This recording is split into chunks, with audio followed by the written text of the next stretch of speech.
उत्कर्ष कार्यक्रम कार्य दिवस 24 चाप कार्यफर्द 24 निम्न रे प्रदत्त चित्रगुड़िक बलर क्यों प्रभाव को सूचित करुछंती। ताहले आमे चित्र देखिबा। प्रथम चित्र देख, बल को किक मारिबा हैला। ताहले एटा बलर क्यों प्रभाव देखौछि एठी ना बलटा आगो स्थिर थिला, ताकू किक मारिबा द्वारा बल प्रयोग करिबा द्वारा गति कला। तेणु आम लिखा स्थिर वस्तु गति करिबा। देखिले चित्रटा। द्वितीय चित्र देख, अटा दलिबा हैला। अटा दलिबा माने हाथ रे बल प्रयोग होउछि। देखुछ अटा उपरे एथिरे आकृति परिवर्तन हेबा, अर्थात बल प्रयोग कले किछि पदार्थर आकृति परिवर्तन हुए। एटा मध्ये बलर प्रभाव।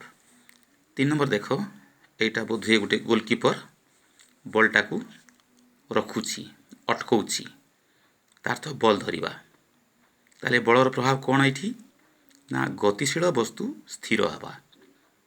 बलटा जोर आसुथिबो ताकू से स्थिर करबा को एई बलटा प्रभाव देखिबो। बुझिला। ताले चित्र मान को भल कर देखिबो एवं बलर प्रभाव को बुझिबो। तापर देख, बल ओ आयतनर क्यों प्रकार सम्मिश्रण अधिक चाप सृष्टि करे। एटा को टिके अलगा भाव बुझ।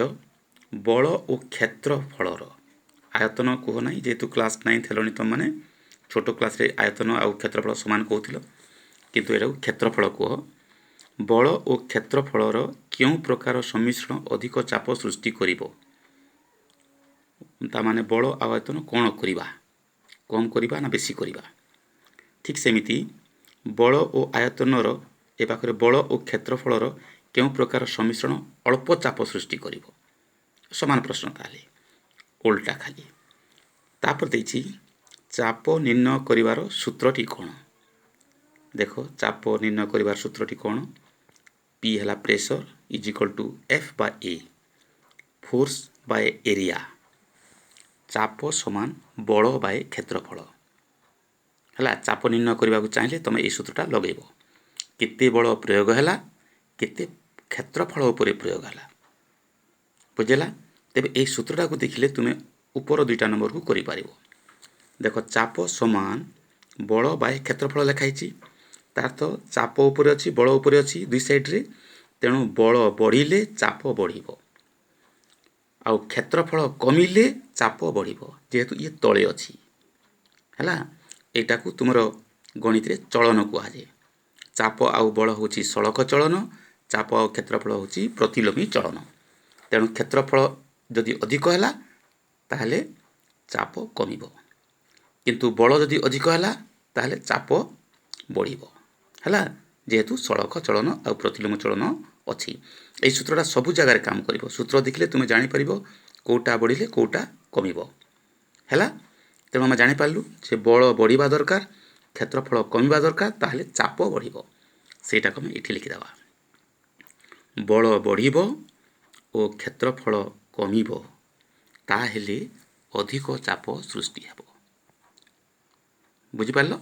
एथर देखो बल ओ क्षेत्रफलर क्यों प्रकार सम्मिश्रण अल्प चाप सृष्टि करिवो। माने कम चाप चाहूछु, ताहले बल को कमिबा बा बल कमिबो ओ क्षेत्रफल बढ़िबो। अधिक क्षेत्रफल एरिया जदि बल प्रयोग करिबा ताहेले अल्प चाप सृष्टि हेबो। बुझि पारलो। एई सूत्र को देखिबो एवं सेही प्रकार प्रश्नर उत्तर बहुत आराम रे देई दबो। एथर देखो ए प्रश्न, निम्न मध्यरु केउटी भूमि उपरे अधिक चाप पकईबो ओ काहीकि। देखो एटा 2टा शू देछि जोता। 1 नंबर मु कर देछि, 2 नंबर कर देछि। हेले ए जोतार गोटे क्वालिटी देखो, तळे गोटे धार हिची जोटा तुमे कहउछ हिल भलिया हिची। पूरा तळटा भूई को स्पर्श करूनी, किंतु एटा ए जो द्वितीय शूटा पूरा भूई सहित शूर बा जोतार पूरा क्षेत्रफल स्पर्श करुछि। तेणु आम लिखा प्रथम जोता। बुझेगा। प्रथम जोता, प्रथम जोतार धार अच्छी, यार तलर समग्र क्षेत्रफल ରୁ ଅଳ୍ପ କ୍ଷେତ୍ରଫଳ ଭୂମିକୁ ସ୍ପର୍ଶ କରୁଛି। ତେଣୁ ମଣିଷର ଯେଉଁ ଓଜନ ବଳ କମ୍ କ୍ଷେତ୍ରଫଳରେ ପଡ଼ୁଥିବାରୁ ଚାପ ଅଧିକ ପକାଇବ। ବୁଝିଲା? ଯଦି ଓଦାଳିଆ ମାଟି ଅଛି ତାହେଲେ ତୁମେ ଦେଖିବ ସେ ବିଟ୍ଟା ବା ଧାରଟା ପୁରାପୁରି ଚିହ୍ନ କରୁଥିବ ମାଟିକୁ, କିନ୍ତୁ ଏଇ ପାଖରେ ବେଶୀ ଚିହ୍ନ ବା ବେଶୀ ଚାପ ପକାଇ ପାରିବ ନାହିଁ। ବୁଝିଲା? ଦେଖିବା 2 ନମ୍ବର।